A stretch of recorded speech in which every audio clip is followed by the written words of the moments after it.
ಬಿತ್ತನೆ ಚಟುವಟಿಕೆಗಳು ಪ್ರಾರಂಭ ಆಗಿರೋದ್ರಿಂದ ಯಾವ ಕಾರಣಕ್ಕೂ ಕೂಡ ಬೀಜ, ಗೊಬ್ಬರ, ಪೆಸ್ಟಿಸೈಡ್ಸ್ ಅದಕ್ಕೆ ತೊಂದರೆ ಆಗಬಾರ್ದು.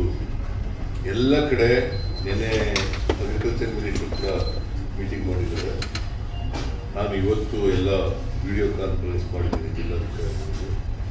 ಅವರು ಅಗ್ರಿಕಲ್ಚರ್ ಡಿಪಾರ್ಟ್ಮೆಂಟ್ನಲ್ಲಿ ಎಲ್ಲ ಜಾಯಿಂಟ್ ಡೈರೆಕ್ಟರ್ಸು, ಡೈರೆಕ್ಟರು, ಕಮಿಷನರ್ಗೆಲ್ಲ ಸ್ಪಷ್ಟವಾಗಿ ಸೂಚನೆಗಳನ್ನು ಕೊಟ್ಟಿದ್ದಾರೆ. ನಾನು ಇವತ್ತು ಜಿಲ್ಲಾಧಿಕಾರಿಗಳು ಸೂಚನೆ ಕೊಟ್ಟಿದ್ದೀನಿ. ಯಾವುದೇ ಕಾರಣಕ್ಕೆ ಎಲ್ಲ ಕಡೆ ನಮಗೆ ಬೇಡಿಕೆಗಿಂತ ಜಾಸ್ತಿ ದಾಸ್ತಾನಿದೆ. ಅದು ಬೀಜ ಇರ್ಬೋದು, ಗೊಬ್ಬರ ಇರ್ಬೋದು,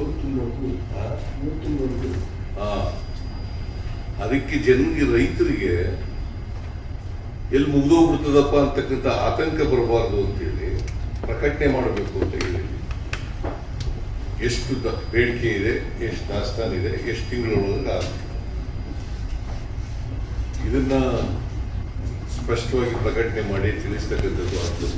ಯಾಕಂತಂದ್ರೆ ಒಂದೇ ಸಾರಿ ಹಾವೇರಿನಲ್ಲಿ ನಮ್ಮ ಹತ್ರ ಎಲ್ಲ ಸ್ಟಾಕ್ ಇದ್ರೂ ಕೂಡ ಬೇಡಿಕೆಗಿಂತ ಜಾಸ್ತಿ ದಾಸ್ತಾನ ಇದ್ರೂ ಕೂಡ ಅಲ್ಲಿ ನೂಕುನುಗ್ಲಾಗ್ಬಿಟ್ಟರೆ ಆ ಥರದ್ದು ಪರಿಸ್ಥಿತಿ ಎಲ್ಲ ಬೇರೆ ಕಡೆ ಆಗಬಾರದು ಅಂತೇಳಿ ಇದನ್ನ ಹೇಳ್ತಕ್ಕಂಥ ಕೆಲಸವನ್ನು ಅವರೆಲ್ಲ ಜಿಲ್ಲಾಧಿಕಾರಿಗಳಿಗೆ ಬಹಳ ಸ್ಪಷ್ಟವಾಗಿ ಸೂಚನೆಗಳನ್ನು ಕೊಟ್ಟಿದ್ದೇವೆ.